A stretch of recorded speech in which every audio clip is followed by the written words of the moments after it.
Tingnan nyo, ang Donetsk ay nagiging libingan ng mga tangke ng Russia. Hindi ito simpleng propaganda. Hindi ito exaggeration para sa views. Ito ang realidad na dapat nating harapin ngayong Disyembre 2024. Habang ang Russia ay patuloy na umaatake sa buong rehiyon ng Donetsk mula Pokrovsk hanggang Kurakhove, ang kanilang mga puwersa ay nag-sacrifice ng mahigit 1,500 sundalo bawat araw noong Nobyembre, 1,500 buhay bawat araw para sa ilang kilometro ng lupa. Ang UK Ministry of Defense ay nag-report na ito ang pinakamataas na casualty rate sa buong digmaan. Pero ang tanong na dapat nating itanong ay hindi kung gaano karaming namamatay, kundi bakit patuloy pa rin nilang itinataboy ang kanilang mga sundalo sa meat grinder? Ang sagot ay simple, desperasyon. Simula ng pagbagsak ng Avdiivka noong Pebrero 2024, ang Russia ay nag-advance ng mas mabilis kaysa dati, ngunit ang presyo ay hindi sustainable. Ang Ukraine ay nagde-defend gamit ang drones, artillery at tactical withdrawals. Hindi sila tumatakbo, strategic sila. Nag-e-exhaust sila ng Russian reserves habang pinoprotektahan ang kanilang mga sundalo. Kaya't ang tanong ngayon ay ito, sino ang talagang nananalo kung ang Russia ay nakakakuha ng lupa pero nawawalan ng buong batalyon bawat linggo? Kung ang kanilang economy ay umaatras habang ang kanilang reserves ay nauubos? Yan ang kwentong kailangan nating pag-usapan. Yan ang geopolitical chess game na nagaganap sa Donetsk ngayong oras na ito. At bilang Pilipino na nakakaintindi ng sacrifice, ng tactical retreat, ng asymmetric warfare, dapat nating maintindihan kung ano ang talagang nangyayari sa Ukraine. Dahil ang digmaang ito ay hindi lang tungkol sa Donetsk. Tungkol ito sa kung paano mag-shift ang global power structures. Tungkol ito sa future ng warfare. At tungkol ito sa kung ano ang ibig sabihin ng victory sa 21st century. Kaya nga, ang unang tanong na dapat nating itanong ay ito. Bakit ba patuloy na umaatake ang Russia kahit alam nilang talo sila sa mathematics ng digmaan? Tignan niyo, ang military strategy ay hindi lang tungkol sa lakas. Hindi lang ito tungkol sa kung sino ang may mas maraming sundalo o mas maraming tangke. Ang tunay na military strategy ay tungkol sa sustainability. Tungkol sa kung gaano katagal mo kayang panindigan ang iyong offensive operations habang pinapanatili mo ang iyong economic base, ang iyong manpower reserves at ang morale ng iyong population. At dito, makikita nyo kung bakit ang Russia ay nag-ooperate sa isang fundamental strategic contradiction na imposibleng malutas. Ang Kremlin ay nakaharap sa isang demographic crisis na hindi nila masosolve sa loob ng isang generation. Ang Russia ay nawawalan ng mahigit 1 milyong workers noong 2024 dahil sa kombinasyon ng military mobilization, casualty rates at economic migration. Ang ibig sabihin nito ay simple. Kada sundalo na ipinapadala nila sa Donetsk ay isang worker na nawala sa kanilang factories, sa kanilang farms, sa kanilang infrastructure projects. Ang Russia ay hindi United States na may malaking population buffer. Hindi rin sila China na may billion-plus citizens. Sila ay isang declining demographic power na nag-force ng kanilang remaining young men sa isang meat grinder na walang strategic sense. Pero tingnan nyo ang Ukraine. Ang Ukraine ay nag-transition sa isang completely different model ng warfare. Hindi sila nag-compete sa traditional metrics ng military power. Hindi nila sinusubukang mag-match ng Russia sa bilang ng artillery shells o sa dami ng infantry formations. Instead, ginagamit nila ang asymmetric advantages na available sa modern technology.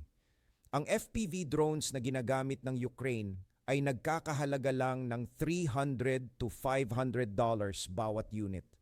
300 hanggang $500, pero ang impact nila sa battlefield ay equivalent sa guided missiles na nagkakahalaga ng hundreds of thousands of dollars. Yan ang tinatawag nating force multiplier effect. Yan ang ibig sabihin ng tactical innovation sa modern warfare. Ang drone warfare ay hindi simpleng matter ng technology. Ito ay complete paradigm shift sa kung paano natin ina-approach ang combined arms operations.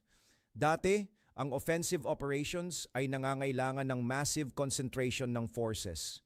Kailangan mo ng artillery preparation, armored spearheads, infantry support, air cover.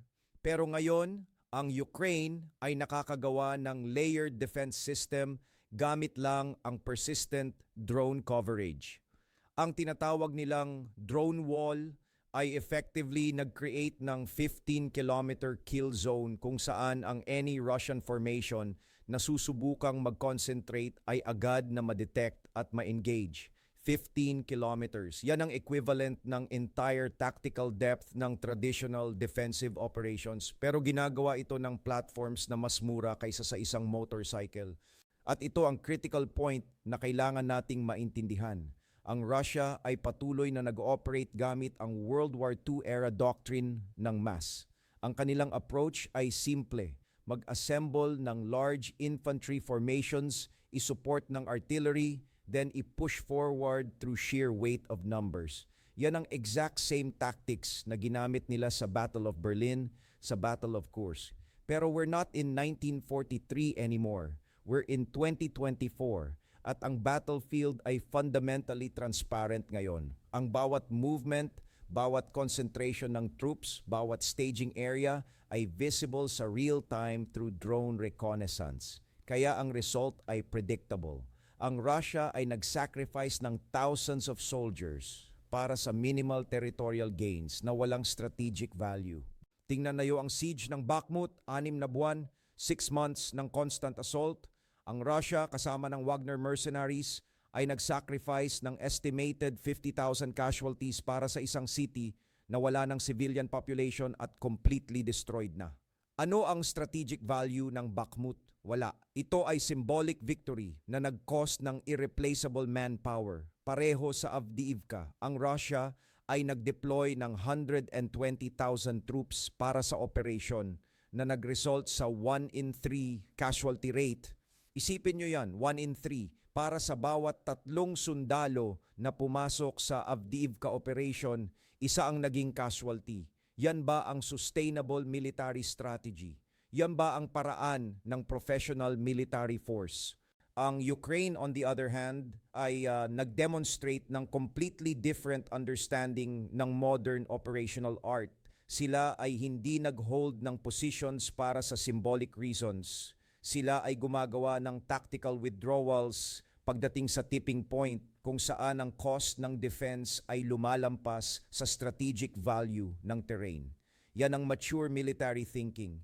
Yan ang difference between nationalist rhetoric at professional military judgment.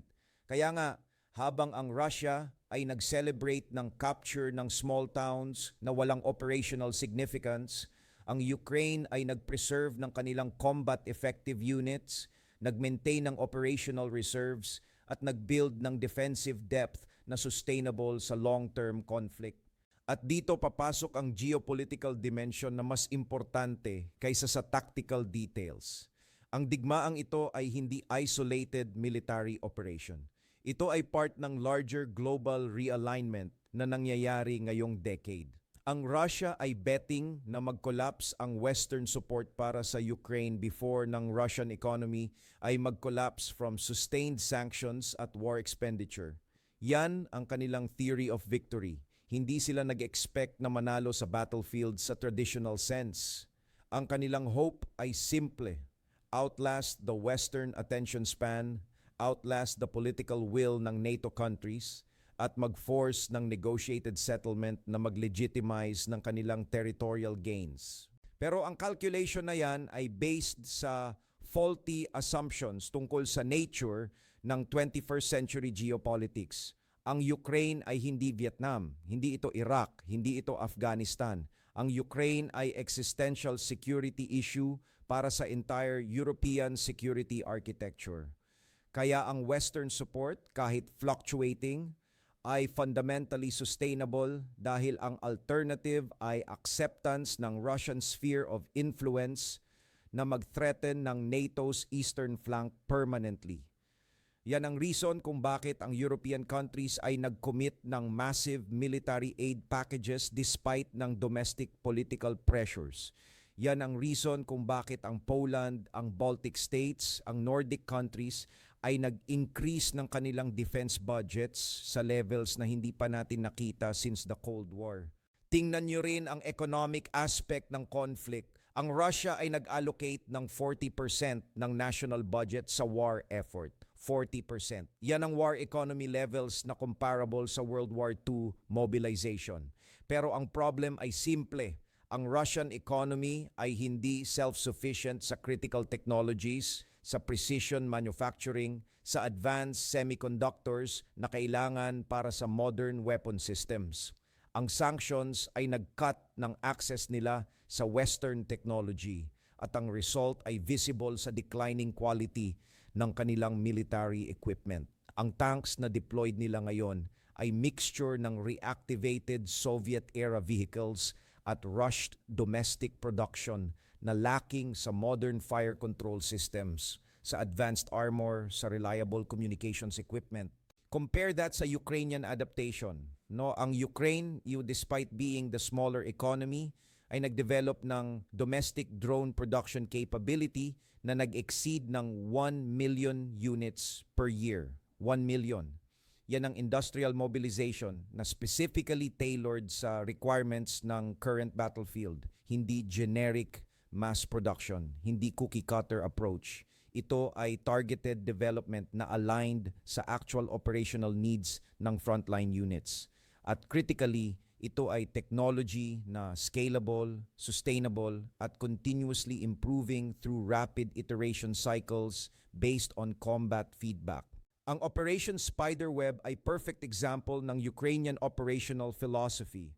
117 FPV drones costing less than $1,000 each, launched from trucks deep inside Russian territory, targeted 5 air bases across 5 time zones, resulted sa damage o destruction ng 40-plus strategic aircraft, including Tu-95 bombers at A-50 early warning planes. Ang total damage ay estimated sa $7 billion. $7 billion in losses from less than $200,000 in attack platforms. Yan ang 21st century warfare. Yan ang reason kung bakit ang traditional military hierarchies, ang conventional doctrines, ang peacetime procurement processes ay inadequate sa current operational environment. Pero beyond ng tactical at technological aspects, ang most important dimension ng Donetsk fighting ay moral at psychological. Ang Russia ay fighting para sa imperial restoration fantasies, para sa abstract concepts ng Russian world, ng historical spheres of influence, ng great power status. Ang Ukraine ay fighting para sa survival ng kanilang nation state, para sa right ng self-determination, para sa preservation ng kanilang cultural identity. Yan ang fundamental asymmetry na hindi ma-offset ng any amount ng Russian artillery shells or infantry battalions. Yan ang reason kung bakit ang Ukrainian units ay capable ng sustained defensive operations despite numerical disadvantages. Yan ang reason kung bakit ang Russian casualties ay continuously increasing habang ang operational tempo ay declining. Kaya nga, pagbalik natin sa original question, sino ang talagang nananalo sa Donetsk? Ang sagot ay depende sa kung paano mo i-define ang victory. Kung ang victory ay territorial control, then yes, ang Russia ay nag-advance. Sila ay nakakuha ng 4,000 square kilometers noong 2024. 4,000 square kilometers ng burned villages, destroyed infrastructure, at contaminated agricultural land.